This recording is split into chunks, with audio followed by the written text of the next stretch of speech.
What's going on, everybody? This is Brian Mazique, aka Unique Mazique, the hardest working man in sports and gaming. I am a fight guy and a Forbes contributor, and also write for Heavy.com. And we're talking UFC Fight Night, Smith versus Teixeira. We're still in the prelims, and this time we're talking about Gabriel Benitez against Omar Morales. In case you have not yet subscribed, please do so now, and also click the notifications bell so that you know when new videos come out. Upper right hand corner of the screen, you can take a look at the other odds and prediction videos for this card. But let's talk about this fight, Benitez against Morales. I think this is a really interesting fight. And I'm going to say, out of most of the fights that I went over and I researched for this particular card, this was the toughest one as of right now that I had when I was just basically coming up with my predictions. So I went over this a lot. If you look at the record that's on the screen, the UFC is only acknowledging, for whatever reason, 1-0 for Omar Morales, but that's not really what his record is. If you look at something like Tapology or SureDog, which is a little bit more inclusive, they have him at 9-0. Either way, he's an undefeated fighter, coming off a victory over Dong Hyung Ma in his UFC main roster debut, and he'd earned a spot with the UFC on their main roster after defeating Harvey Park on the Dana White Tuesday Night Contender Series. It was a really impressive performance. Leg kicks and just overall balanced striking led to the victory. Now, Gilbert Benitez, you're probably familiar with him if you've been watching UFC competition over the last few years.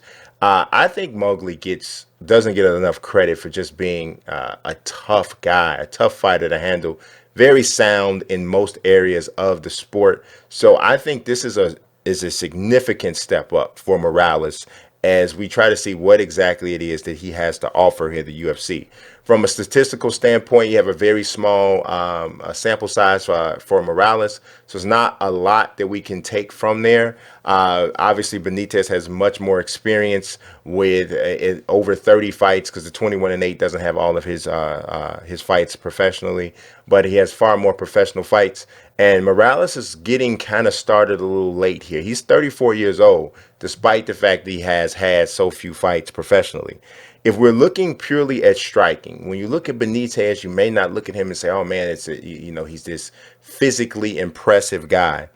But from an application standpoint, his striking is tight, precise.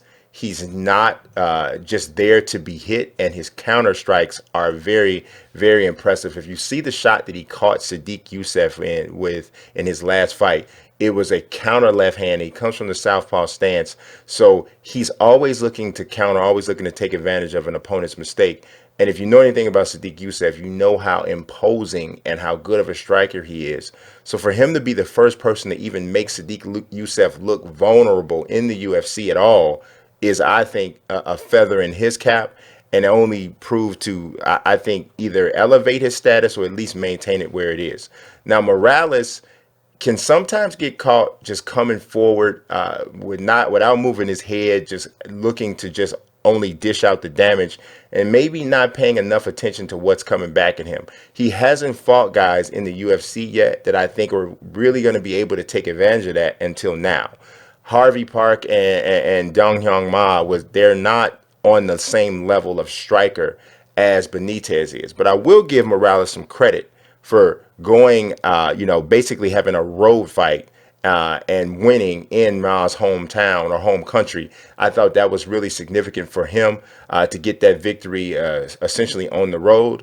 But it's not, it's still a different ball game stepping in there with Benitez. So I actually want to give Benitez a little bit of the edge as far as striking. And I know if you're looking at these odds right now, according to Bet Online, Morales is the -176 favorite and Benitez is a +151 underdog.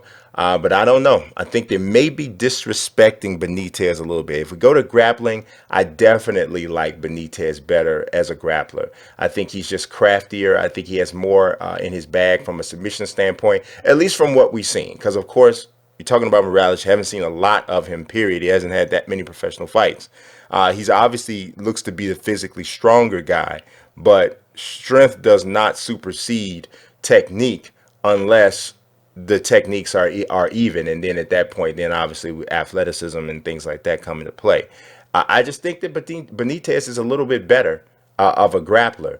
So if that fight does go to the ground, which I wouldn't be shocked if Benitez was interested in getting in there if he has an opportunity, I think that he would have a little bit of an edge there. So looking at intangibles, was riding high. Won both of his fights affiliated with the UFC, hasn't lost yet, period. Just he's carrying the Venezuelan flag for the UFC because it's very few of any fighters. I'm trying to think of another fighter from Venezuela who's actually on the roster, but in any case, there's a low representation of Venezuelan fighters in the UFC. So he has that with him as he's carrying in. But Benitez has to have a little bit of a chip on his shoulder. He might be in a similar situation to Brian Boom Kelleher, who is fighting Hunter Azure on this same card. He's a veteran getting fed an up-and-comer who kind of cut their teeth on the Tuesday Night Contender Series, and this is a barometer sort of a fight. So Benitez is going to be willing and gonna have to be there, willing to be able to step up to this challenge. And I'm gonna be honest with you, I think he will. I think he will. I am looking for an upset here. You always got to have upsets. You're not going to go chalk for the entire card.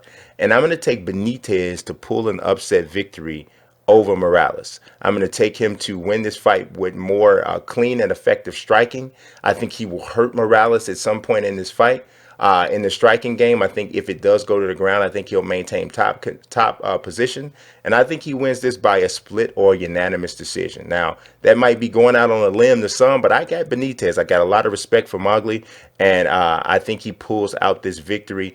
Doesn't mean it's the end-all, be-all for Morales. He still has some opportunities and time, but I think he gets his first L in this fight. So I'll be interested in seeing what you guys think in the comments. You guys are never shy to share your opinions.